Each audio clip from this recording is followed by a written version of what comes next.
네, 23번째 주님의 명령입니다. 23번째. 뱀같이 지혜로우라. 뱀같이 지혜롭고 비둘기같이 순결하라. 이렇게 같이 연결해서 살펴보고 하는데요. 우리가 오늘날 이 세상 가운데 살아가면서 이런 뱀같은 지혜로움, 그리고 비둘기 같은 순결함, 두 가지 연결되는 말씀인데요. 자, 그런데 이제 오늘 말씀 이 명령을 보면 뱀같이 지혜로우라라는 예수님의 명령은 뭘로 시작하냐면 내가 너희를 보냄이, 그렇죠? 지금 내가 너희를 보낸다라는 말로 이 주님의 명령이 시작되고 있습니다. 자, 예수님께서 여기서 내가 너희를 보낸다라는 말, 이거는 아주 중요한 업무를 위해서 구별하여 보내는 것이 보낸다라는 의미입니다. 그리고 보냄받은 사도들을 보냄받은 사람들이, 원래 사도라는 뜻은 보냄받은 사람들이 뜻합니다. 그 보냄이라는 뜻입니다. 예수님은 사람들을 경고하기 위해서 선지자들을 보낼 때, 또는 복음 전파를 위해서 12제자들을 보낼 때도 여기 보낸다라는 이 말을 사용하셨습니다. 그리고 예수님은 하나님께서 예수님 자신을 세상으로 보내심을 말씀하실 때도 아버지께서 나를 보내신 것 같이 또 나도 너희를 보내노라. 요한복음 20장 21절 이렇게 말씀하셨습니다. 그래서 우리도 이 거룩한 명령에 대해서 보내심을 받은 사람, 우리는 보냄을 받은, 지금 예수님께서 제자들을 보내면서 오늘 이 명령을 주신다라는 것입니다. 그래서 우리가 이 보냄을 받았다라는 그 맥락에서 오늘 말씀이 주어진 건데요. 특별히 오늘 명령이 나오는 마태복음 10장 16절에서 이게 23절까지 연결되는 말씀인데, 원래는 이 16절에서 23절까지의 내용은 예수님께서 제자들이 세상에서 핍박받을 것, 그러니까 박해를 받을 것을 염두에 두고 하시는 말씀입니다. 특별히 오늘 읽은 이 마태복음 10장 16절은 예수님께서 12제자를 위험한 세상 속으로 보내시면서, 그냥 뭐 편안한 데로 보내는 게 아니라 이 세상에 보냈는데 그 세상이 너무너무 위험한 세상이라는 것입니다. 너무너무 위험한 그 세상 속으로 보내시면서 하신 말씀입니다. 자, 그러면서 이제 그거를 이제 뭘로 비유하냐면, 여기 보니까 처음에 말씀하신 게 뭐냐면 너희를 보냄이 양을 유리 가운데로 보낸 것 같다. 그러니까 제자들을 지금 파송하면서 주님의 심정은 뭐냐? 제자들 보내는 것이 마치 양을 유리떼들, 그 무리들 가운데로 보내는 그런 심정으로 주님이 주시는 말씀이라는 것이죠. 자, 그런데 예수님은 또 70인의 제자들을 파송하실 때도 누가복음 10장 3절에 보면 갈지어다 내가 너희를 보냄이 어린 양을 유리 가운데로 보냄과 같다. 거기서는 마치 더 어린 양, 아주 어린 양을 유리 떼들 가운데로 보냄과 같다. 이렇게 이제 말씀하신 것입니다. 자, 그래서 우리 구약이나 신약이나 다 마찬가지로 주님을 따르는 사람들을 뭐에 비유하냐면, 오늘 여기 보면 다 동물들이 나오죠. 그렇죠? 뭐가 첫 번째 나오는 동물이 양이 나오죠. 그 다음에 또 유리가 나오고, 그 다음에 뱀이 나오고, 비둘기. 이 네 가지 동물의 특성과 의미를 우리가 알아야지만 이게 무슨 의미인지를 우리가 보다 깊이 있게 알 수가 있습니다. 그래서 첫 번째가 양에 비유되고 있습니다. 자, 목동이었던 다윗의 시편에도 이런 비유가 있고요. 예수님도 이렇게 말씀합니다. 내 양은 내 음성을 들으며 나는 그들을 알며 그들은 나를 따르는 것이다. 그러니까 주님을 따르는 백성들을 양이라고 말씀을 하신다는 거죠. 그런데 이제 양의 문제 중에 가장 큰 문제는 뭐냐면 사자나 곰이나 뭐 이리 같은 이런 포식자의 위험 앞에 처하게 될 경우에 무방비 상태가 된다는 것입니다. 완전히 무방비해요. 보호할 수 있는 힘이 하나도 없습니다. 그리고 양들은 사자처럼 힘센 근육도 없고 곰의 아주 그냥 날카롭고 긴 어마어마하게 곰 발톱을 보면 굉장히 길더라고요. 그게 그냥 막 이렇게 박아버리면 목숨을 잃는 거예요. 그런 것도 없고 이리의 날카로운 그런 이빨도 없다는 것이죠. 너무 또 속도도 느려요. 그래서 도망치다가 그냥 수풀에 뒤 엉켜가지고 도망가지도 못해요. 멀리도. 그리고 뭐 적을 겁주려고 막 으르렁대지도 못합니다. 그러니까 양은 가장 겁이 많은 동물이에요. 대부분의 동물 중에서 가장 겁이 많은 동물이 양입니다. 스스로를 구할 수 있는 능력이 없습니다. 자기 보호의 방편을 전혀 갖고 있지 않은 대표적인 동물이 양이라는 것입니다. 자, 그런데 또 우리가 볼 때 자기 방어를 할 수 없는 양의 이러한 결핍은 결핍은 약점으로 여겨지기도 하지만 그러나 하나님의 또 관점에서는 또 그렇지 않습니다. 약함으로 인해서 우리는 오히려 하나님의 위대한 능력을 깨닫게 하고 그분의 능력이 더 온전해지는 이런 말씀이 있지 않습니까? 약할 때 우리 강하면 되는 것입니다. 왜냐하면 우리가 강하면 자기를 의지하잖아요. 하나님을 의지하지 않고. 그러나 우리가 약할 때 오히려 하나님을 의지하면 그때 하나님의 능력이 나타난다. 이게 이제 역설적인 성경의 복음의 원리죠. 자, 그런데 원래는 성경에서 양은 원래는 잃어버린 사람들, 잃어버린 영혼들이 원래 양인데, 근데 우리가 말씀드렸던 양은 주님을 따르는 백성들, 오늘 마태복음 10장 16절에 나오는 양은 특별히 여기는 제자들을 지금 직접적으로는 제자들을 가리키는 거죠. 자, 그래서 특별히 이 양이라는 단어는 제자들을 위협하는 위험을 나타나기 위해서 양이라는 요 비유를 예수님께서 드신 거예요. 예수님께서는 비유의 대가잖아요. 아주 너무나 기가 막히게 비유를 대시는데 너무 적절한 동물을 양을 택해 갖고 지금 비유를 들어서 말씀을 하시는 거예요. 그래서 여기 양이라는 건 쉽게 말하면 정리하면 이것만 기억하세요. 세상을 향해 파송되는 제자들. 이게 양입니다. 세상을 향해 파송되는 제자들, 이거를 양으로 지금 비유하고 있는 거예요. 그러니까 여기 양이 뭔지를 우리가 이제 딱 정확하게 여러분들 기억하시려면 세상을 향해 파송되는 제자들. 근데 이제 양의 속성은 아까 말씀드렸던 것처럼 자구책이 없고 뭐 스스로 뭐 능력도 없고 자 그런 동물이라는 거, 그거를 첫 번째로 기억을 해주시고. 자, 그런데 이런 양과는 또 정반대로 이리를 보면 늑대 이리를 보면 아주 힘센 턱을 갖고 아주 날카로운 이빨을 갖고 있습니다. 그래서 만약 양이 먹이를 찾아 막 날뛰는 허기에 지금 처해 있는 이리들 가운데 만약에 무방비 상태로 보내진다면 당연히 이리의 먹잇감이 되는 것은 너무나 자명한 것이죠. 그렇죠? 우리 이렇게 동물의 왕국 이런 데 보면 그런 거 많이 나오잖아요. 그렇죠? 자, 그런데 이리 한 마리도 위험하죠. 이리 한 마리만 만나도 위험한데 문제는 뭐냐면 이리들은 치명적으로 떼를 지어 다닙니다. 떼를 지어 다니는 게 문제예요. 그러니까 예수님께서 이 명령에서 이런 아주 사나운 이리 떼들을 지금 말씀하시는 거예요. 한 마리의 이리가 아니라. 그래서 이리 떼들은 막 함께 막 몰려다니면서 뭐 사슴이든 뭐 큰 동물들까지 공격을 해갖고 막 쓰러뜨려 갖고 막 피를 흘리게 만들고 막 맹렬히 공격을 막 떼거지로 공격을 하는 거예요. 그러니까 막 당할 이제 그리고 곰이랑도 싸웁니다. 어마어마한 큰 곰이랑도 이 이리떼들은요 곰이랑도 싸워서 막 이길 수 있습니다. 그러니까 굉장한 것이죠. 자, 그래서 근데 이리는 성경에 보면요 아주 사납고 아주 광폭한 야수로 표현되고 있습니다. 예레미야 5장 6절에서는 유다의 적을 사막의 이리에 이렇게 비유하기도 합니다. 자, 이리는 사자만큼이나 아주 탐욕스러운 동물입니다. 그리고 이게 아주 나쁜 게 뭐냐면 자기가 먹을 수 있는 것만큼 동물을 죽여야 되잖아요. 근데 자기가 먹을 수 있는 것보다 더 많은 동물을 죽이는 특성이 있는 게 이리라고 합니다. 아주 계산적입니다.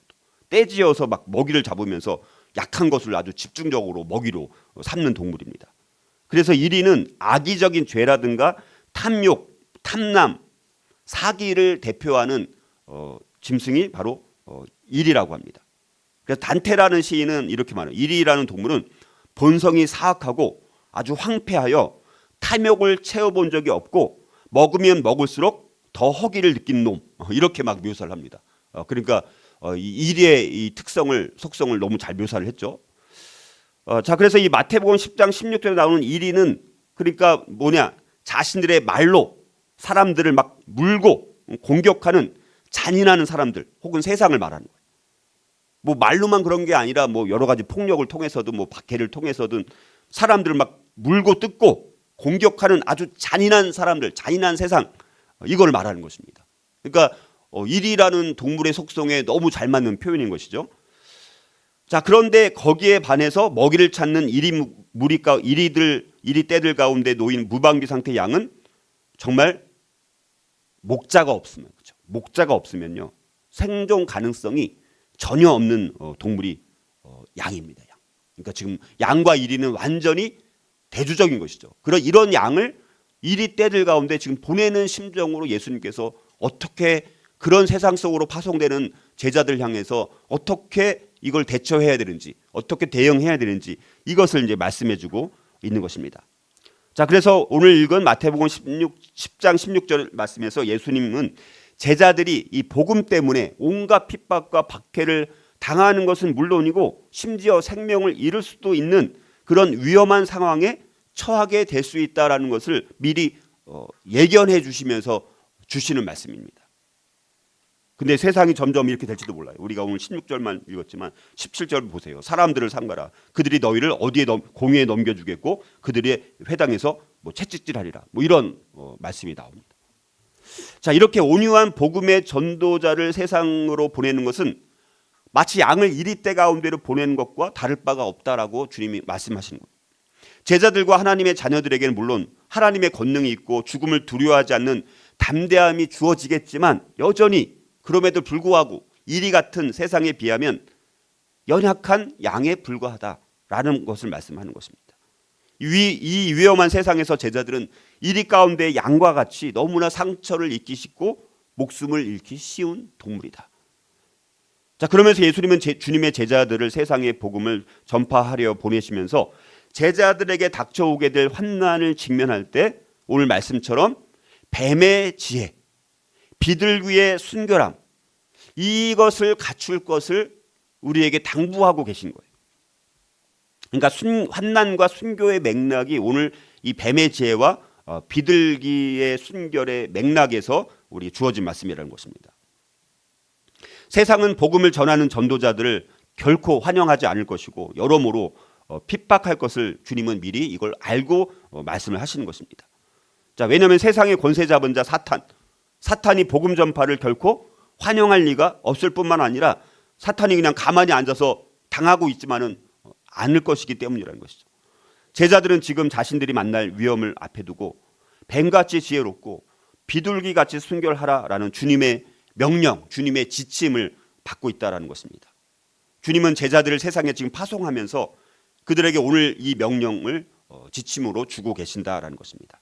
자, 그러므로 주님의 이 명령은 곧 우리가 위험하고 사악한 이 세상 가운데 파송되는 저와 여러분들 우리 삶 가운데 너무나 필요하고 너무나 동일하게 적용되는 너무너무 중요한 지침이라는 것입니다. 오늘 말씀을 깨닫는 것이 쉽지는 않아요. 우리가 잘 이 의미를 깨닫고 너무너무 필요한 말씀인 것 같아요. 제가 볼 때 이 세상이 정말 이리때 가운데 보내는 거죠. 저도 우리 성도들을 예배 마치고 이제 우리 돌아가실 때 그런 심정인 거예요. 어떻게 보면 예수님과 동일한 똑같은 마음까지는 따라갈 수 있을지 모르겠지만, 자, 그렇다면 우리가 이렇게 위험하고 사악한 세상 속으로 파송되는 그리스도인들은 어떻게 살아가야 되느냐, 세 가지 지침을 우리 함께 묵상하고자 합니다. 첫 번째는요, 순결함을 상실한 교활함이 아닌 지혜로움이 있어야 돼요. 이게 의미를 잘 돌아봐야 돼요.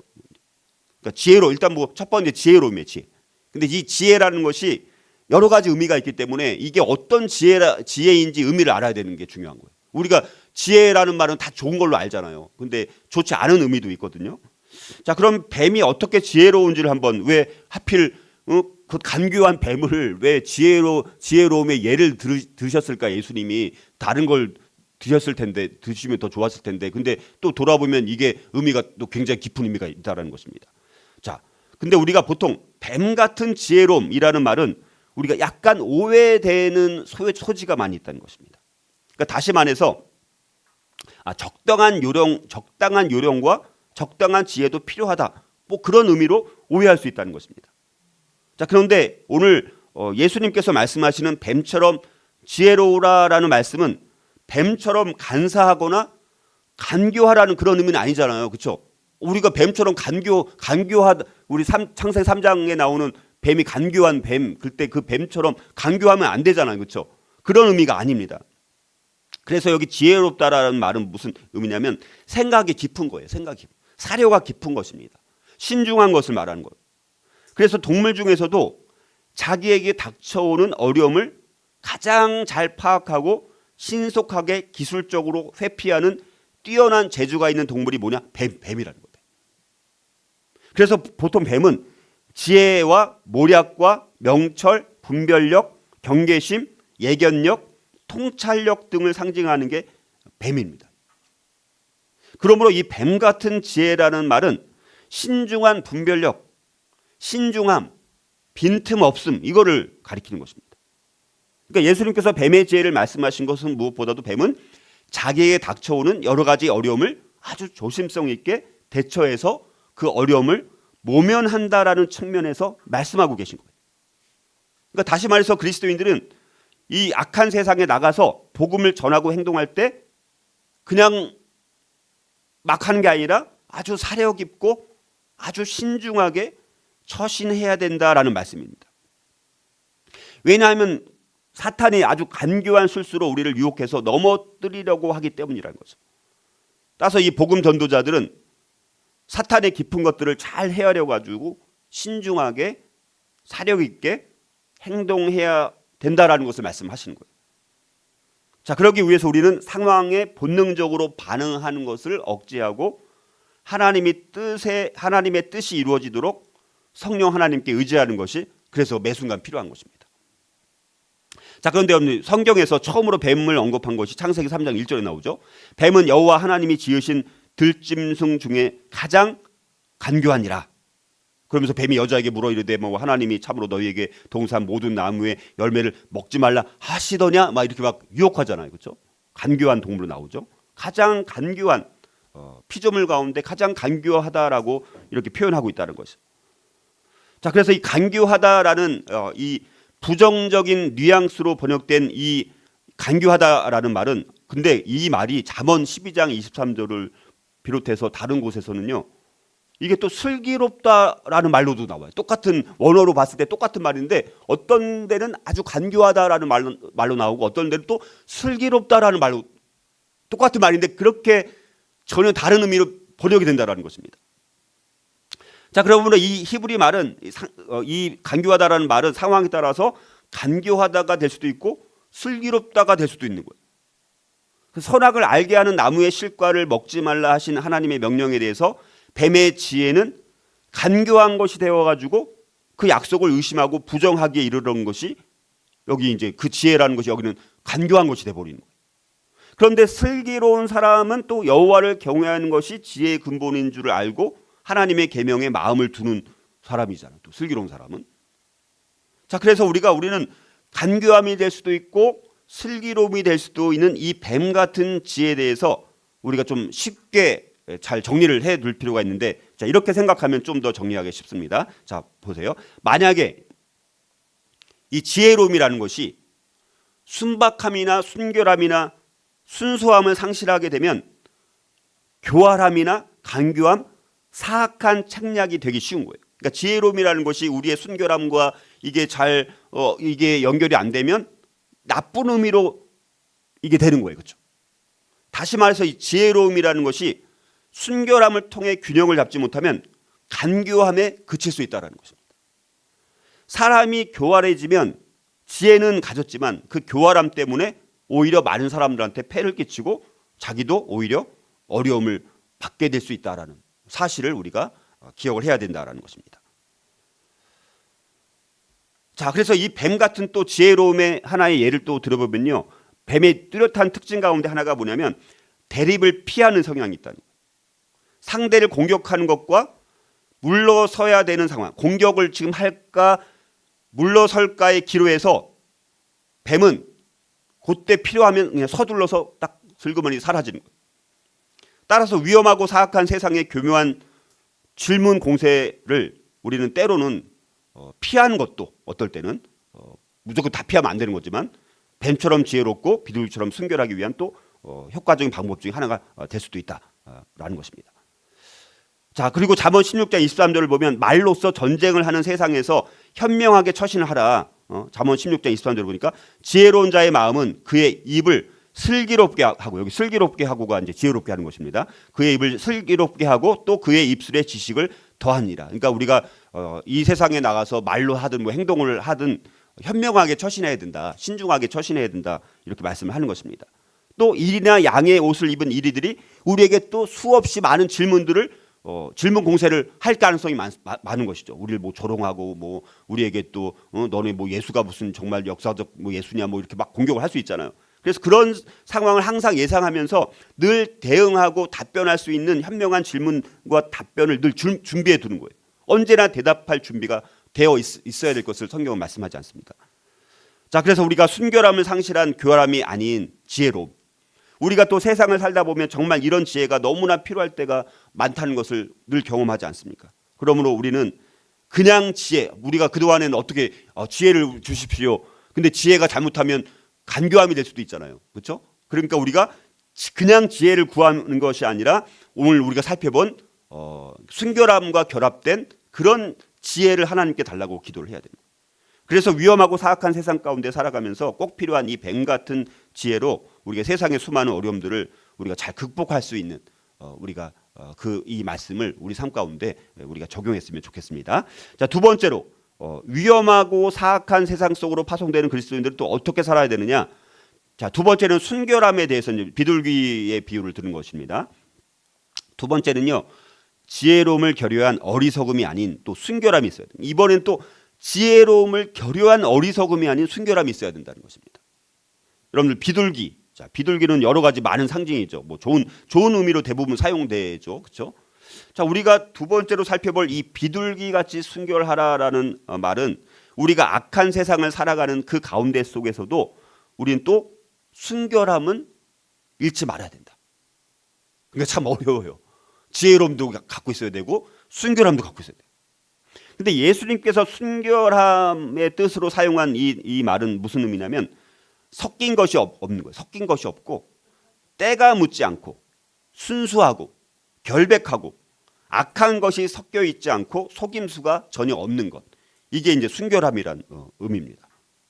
또 비둘기는 여러 다양한 덕을 또 평화를 상징하기도 하죠. 자, 그래서 비둘기의 순결. 자, 비둘기 같은 순결함은 거짓이 없는 솔직함, 또 순진함, 순수함, 순수한 의도, 신실함, 그리고 또 악한 세상에서 죄에 빠지지 않는 것. 자, 이런 것들을 뜻하는 것이 여기 순결이라는 그런 말입니다. 자, 근데 레위기에 보면요, 제사 동물 중에서 날아다니는 것들 가운데 유일하게 비둘기가 있습니다. 뭐 양이나 뭐 소나 뭐 염소나 뭐 등등 많은 동물들이 있는데 비둘기만 날아다닙니다. 자, 레위기에서 이 비둘기는 근데 가난한 사람들이 하나님께 드리는 제물입니다. 그러니까 다 소를 드릴 수 없어요, 그렇죠? 다 양을 드릴 수도 없고. 근데 가난한 사람들은 비둘기는 드릴 수 있는 거예요. 그래서 비둘기는 하나님 앞에 나오는 가난한 자를 또 상징하기도 합니다. 소도 정하고 양도 정하지만 비둘기 순결함에 대한 언급에는 하나님만을 의지하는 가난한 자의 그 이미지를 염두에 두고 있다는 것입니다. 자, 그래서 정리하면요, 이 순결이라는 이 말은요, 아주 단순하고 올곧으며 한결같다는 그런 뉘앙스를 갖고 있는 것이 이 순결이라는 단어입니다. 자, 그러므로 이 비둘기의 순결은 자, 미련할 정도로 아주 한결같이 늘 하나님만을 의지하며 따르는 것을 기본적으로 가리키는 것입니다. 예수님은 바로 우리에게 이런 비둘기의 순결을 말씀하고 계신 것입니다. 자, 그런데 이제 문제는 세상에서 특히 우리 그리스도인들은 때때로 조롱을 받는 게 뭐냐면 그리스도인들 보니까 위선자들이다, 이렇게 막 된다는 것입니다. 자, 여기는 많은 이유들이 있는데 때로는 맞기도 해요. 세상 사람들이 막 너 그리스도인들 보니까 위선자들로 막 이렇게 간주하잖아요. 자, 세상은 뱀처럼 지혜롭고 비둘기처럼 순결하라라는 이 그리스도의 충고를 어떻게 받아들이고 있냐면 세상 사람들도 다른 이들보다 앞서가는 방법은 사업 거래와 또 그 외에서도 아주 현명해야 된다라는 사실을 뱀처럼 지혜로우라라는 것을 세상 사람들도 그냥 상식적으로는 그렇게 이제 받아들인다라는 것입니다. 우리 그리스도인들도 그런 부분에는 뭐 어느 정도 동의를 하죠. 그러나 이제 문제는 비둘기처럼 순결하게 사는 부분. 그러니까 뱀처럼 지혜로워 이거는 적용하는데 비둘기처럼 순결하게 사는 부분에서는 우리들이 뱀처럼 사는 것으로 끝나고 만다는 것이 우리 그리스도인들의 이제 삶의 심각한 문제라는 것입니다. 그러니까 우리 그리스도인들도 모든 상황 속에서 자기의 이제 관심을 찾는 거예요. 자기의 이익을 이익만을 추구하다 보니까 가족 안에서도 그럴 때가 좀 많은 것입니다. 그래서 우리가 첫 번째 부분의 권고, 그러니까 지혜로움은 받아들이지만 두 번째 권고, 이 순결함은 또 받아들이지 않을 때 우리는 위선과 어리석음의 문을 열면서 세상 사람들로부터 이제 우리가 조롱을 받는 것이죠. 그래서 우리 그리스도인들에게는 지혜로움과 더불어서 순결함이 같이 따라올 때 우리가 위선자로서의 말을 듣지 않을 수 있는 삶을 살 수 있게 되는 것입니다. 자, 그런데 또 우리가 기억해야 될 측면이 있는데요. 이 순결함이 또 지혜로움을 결여하면 어리석음이 될 수 있다는 게 또 문제입니다. 또 문제는. 지혜 없는 비둘기의 순결함은 지나치게 순진하고 무기력해서 너무 잘 속아 넘어가게 되는 거예요. 그러니까 순결하다라는 의미는 아까처럼 정말 올곧고 하나님을 향해서는 정말 하나님을 따르는 순전하고 순결하고 깨끗하고 그런 마음을 갖는 건 중요한데, 근데 어리석음이 돼가지고 무기력하게 맨날 속아 넘어가는 거예요. 예를 들어서 세상 사람들한테 맨날 속아 넘어가는 거예요. 예를 들어서 그렇게 될 수 있다는 거죠. 그래서 이 순결함이 지혜로움을 통해 균형을 잡지 못하면 고지식함이나 아주 무지함이 될 수도 있다는, 무기력함이 될 수도 있다는 것입니다. 그래서 이 지혜 없는 어리석음에 대해서 호세아 7장 11절에 보면 이렇게 말씀합니다. 에브라임은 어리석은 비둘기같이, 거기 비둘기로도 비유하면서 어리석은 비둘기같이 지혜가 없어서 애굽을 향하여 부르짖으며 아수르로 가누다, 이렇게 또 거기 말씀합니다. 그러니까 비둘기의 어리석음을 거기서 그렇게 이제 묘사를 하는 것입니다. 그러니까 여기서 세속적인 지혜로 자신들의 위기를 극복하려는 이 북이스라엘 백성들의 어리석음을 어리석은 비둘기에 비유하고 있다는 사실입니다. 자, 그리고 빌립보서 2장 15절을 보면요. 이는 너희가 흠이 없고 순전하여 어그러지고 거스리는 세대 가운데서 하나님의 흠없는 자녀로 세상에서 그들 가운데 빛들로 나타내며, 이렇게 말씀하고 있습니다. 하나님의 흠없는 자녀로서 순결하고 순박하고 깨끗한 백성으로 이 시대 가운데 빛으로 나타내라, 이렇게 성경을 말씀하고 있습니다. 그러니까 끝까지 믿음을 지키는 순결, 또 채찍질을 당해도 어려움을 겪어도 믿음을 버리지 않는 순결함이 우리에게 필요하다라는 것입니다. 자, 그러면 우리는 이런 순결을 위해서 기도해야 되죠. 그렇지만 이런 비둘기 같은 순결함을 위해 기도하되, 그러나 잘못하면 어리석음으로 끝나는 그런 순결함이 아니라 우리는 지혜로움을 결여한 어리석음이 아닌 순결함을 위해서 기도해야 된다라는 것입니다. 자, 그래서 위험하고 이 사악한 세상 가운데서 악에 빠지지 않고 또 그렇다고 우리가 또 승리해야 되잖아요, 그렇죠? 그러려면 이런 순결함이 필요하다. 지혜로움이 결여되지 않은 어리석음이 아닌 이런 순결함을 위해서 우리가 그래서 기도해야 된다라는 사실입니다. 자, 마지막으로 우리가 이걸 정리를 하면, 그럼 또 위험하고 사악한 세상 속으로 파송되는 그리스도인들은 어떻게 살아가야 할까? 셋째는요, 지혜로움과 순결함은 그래서 반드시 결론 뭐냐? 조화와 균형을 이루어야 돼요.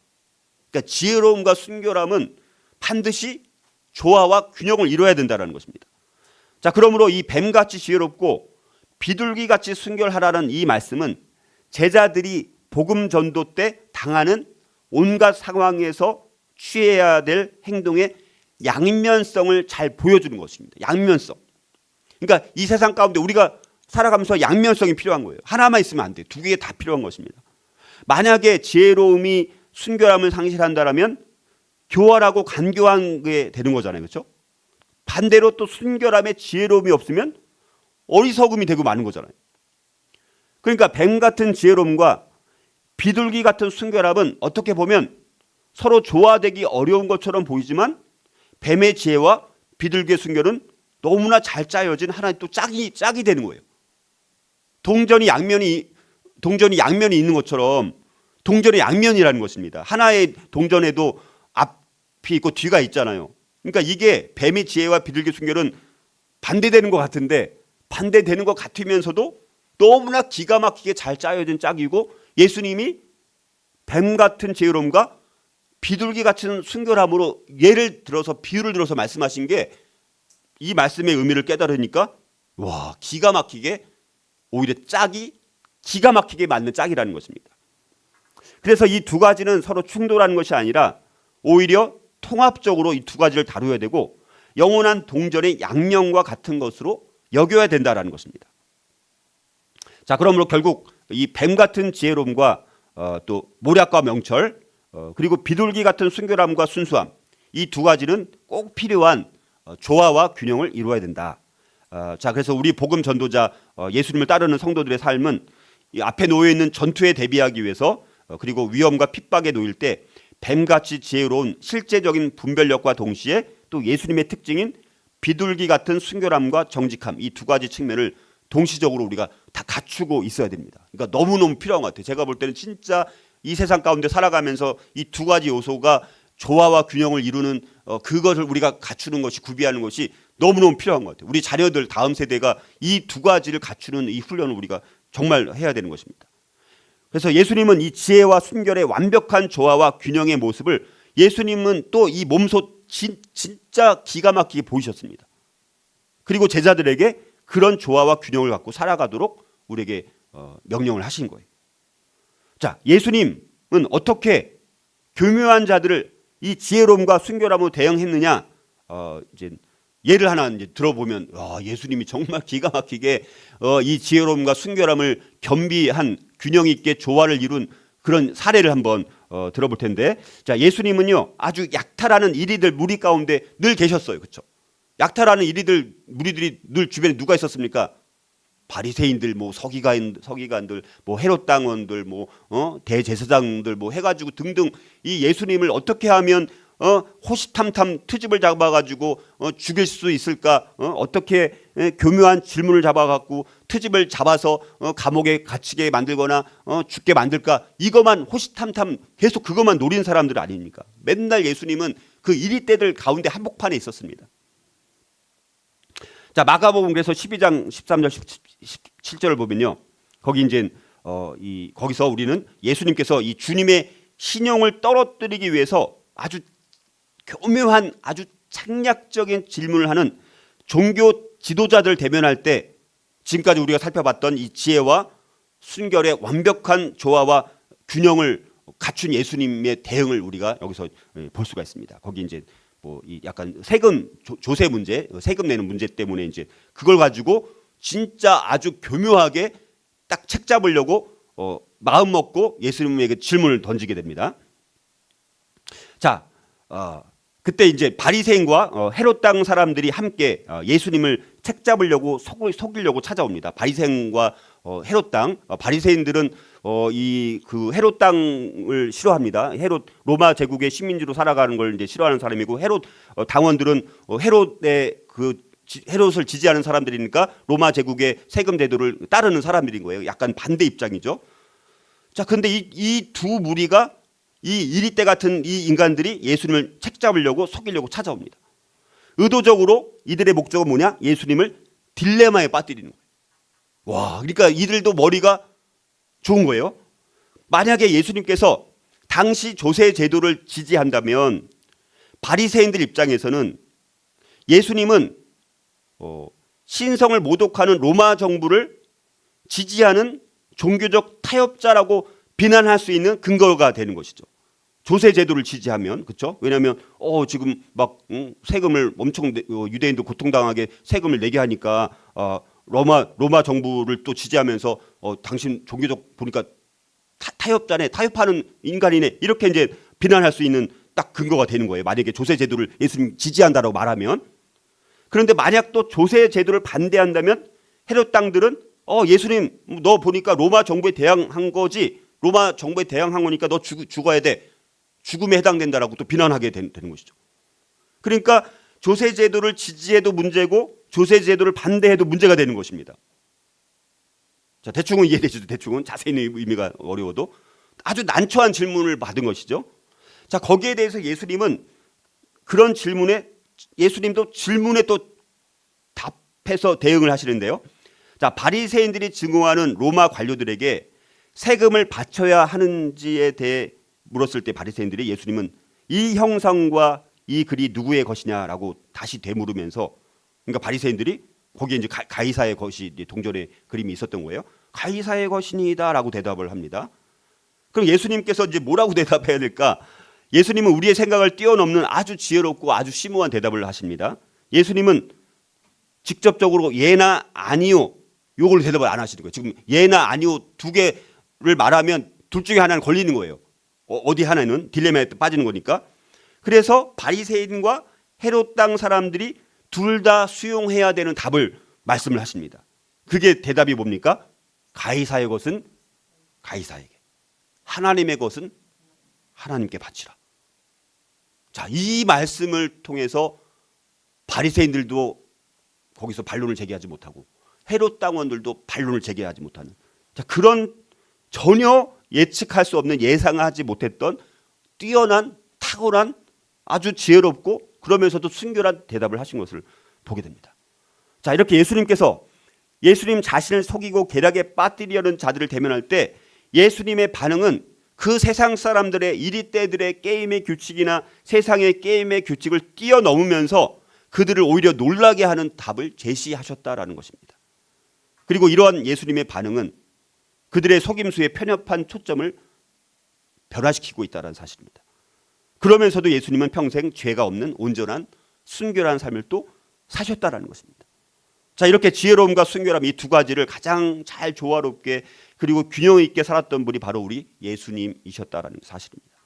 자, 그러므로 우리가 위험하고 사악한 세상 속으로 파송되는 그리스도인들은 이 지혜로움과 순결함은 반드시 조화와 균형을 이루고 예수님처럼 우리에게 지혜로움도 있어야 되고 순결함이 있을 때 예수님처럼 그렇게 뛰어난 답변을 우리가 오히려 반론을 제기할 수 없는 그런 상황을 우리가 만들어 갈 수 있는 그런 삶이 우리 가운데 필요하다라는 것입니다. 자, 결론을 맺고자 합니다. 예수님께서는 뱀같이 지혜롭고 비둘기같이 순결하라는 이 말씀을 인용하셔서 제자들 곧 우리들에게 이 세상에서 복음을 전하는 과정 속에서 지혜롭게 대처하고, 자, 그러나 순결함을 잃지 않음으로 말미암아서 또 하나님 앞에 아름다운 복음 전파의 승리자가 될 것을 우리들에게 당부하시는 말씀입니다. 비둘기같이 거짓이 없고 또 순수함과 순결함을 지키되, 그러나 이 세상 속에 살면서 우리는 부패나 방탕함과 교활함의 삶을 또 살지 말 것을 하나님은 하나님의 백성들에게 당부하고 계신다라는 것입니다. 다시 말해서 우리는 지혜로우나 교활하지 말고 또 순박함으로 말미암아 그 지혜가 아름답게 살아 역사할 수 있도록 해야 한다라는 것입니다. 저와 여러분이 살아가는 삶의 현장은 정말 주님께서 제자들 파송하시면서 걱정하셨던 것처럼 정말 위험하기 짝이 없는 사악한 이리들이 들끓고 있는 그런 세상 한복판 가운데서 우리가 살아가고 있다는 것입니다. 그리고 우리는 그 세상 속으로 파송된 주님의 제자들이라는 것이죠. 그러므로 우리에게 순결함을 상실한 교활함이 아닌 참된 지혜로움이 너무나 필요하다는 것입니다. 그리고 지혜로움을 결여한 어리석음이 아닌 순결함이 또 절대적으로 너무나 필요하다는 사실이죠. 그러므로 이런 지침은 우리들에게 정말 필요한 삶의 성경적인 지침이 되어야 되는 것입니다. 이 지침은 주님께서 주신 너무나 귀한 지침이기 때문에 뱀같이 지혜롭고 비둘기같이 순결하라는 이 말씀의 정확한 의미를 다시 한번 우리가 돌아보고 그 말씀대로 살아가면서 우리가 이 세상 가운데 정말 이리떼들 같은 그 세상 한복판으로 들어갈지다 우리가 이 두 가지, 이 지혜로움과 순결함이라는, 그러나 앞에 있는 그 전제 두 가지를 다 갖출 때 우리가 정말 이 세상 가운데 그럼에도 불구하고 승리하는 삶을 살아갈 수 있게 된다는 것입니다. 물론 17절 거기 말씀처럼 우리를 막 공에 넘겨주고 우리를 회당에서 채찍질하리라 그렇게 말씀하고 또 총독들과 뭐 임금들 앞에 끌려가리니, 그러나 19절 20절에서 주신 말씀 뭡니까? 너희를 넘겨줄 때 어떻게 또는 무엇을 말할까 염려하지 말라. 그때 너희에게 할 말을 주시리니 말하는 이는 너희가 아니라 너희 속에서 말씀하신 이 곧 너희 아버지의 성령이시니라. 이렇게 또 말씀하고 계십니다. 우리 어떤 상황에서 그때 내가 어떻게 말하지 미리 염려할 필요가 없다는 거예요. 우리가 주님을 신뢰하고 믿을 수만 있다면, 지혜로움과 또 순결함을 우리가 추구하는 삶을 살고만 있다라면 어떤 상황에서든 성령께서 우리에게 하실 말씀을 주시기 때문에 그때 가장 적절한, 예수님께서 가장 적절한 말씀을 하셨던 것처럼 우리도 성령의 인도함을 따라서 가장 필요한 말씀을 통해서 우리가 어찌 뭐 순교를 당하든 아니면 어려움을 극복을 하든 어떻게 하든 그 상황에 맞게 하나님께서 우리가 하실 말씀을 성령을 통해서 주신다라고 약속을 하고 있다라는 것입니다. 자, 오늘 이 말씀 통해서 우리가 한번 그러면 우리가 이 결단을 한번 선서와 결심을 한번 같이 제가 또 읽어 드릴 테니까 한번 여러분들 믿음으로 아멘으로 함께 결단을 하시면 좋겠습니다. 나는 나의 부족함과 필요에 대해 매일매일 하나님을 인정하겠습니다. 별로 하실 마음이 없나요? 나는 나의 부족함과 필요에 대해 매일매일 하나님을 인정하겠습니다. 나는 언어 폭력의 지혜와 통찰력이 있는 질문으로 대응하는 것을 배우겠습니다.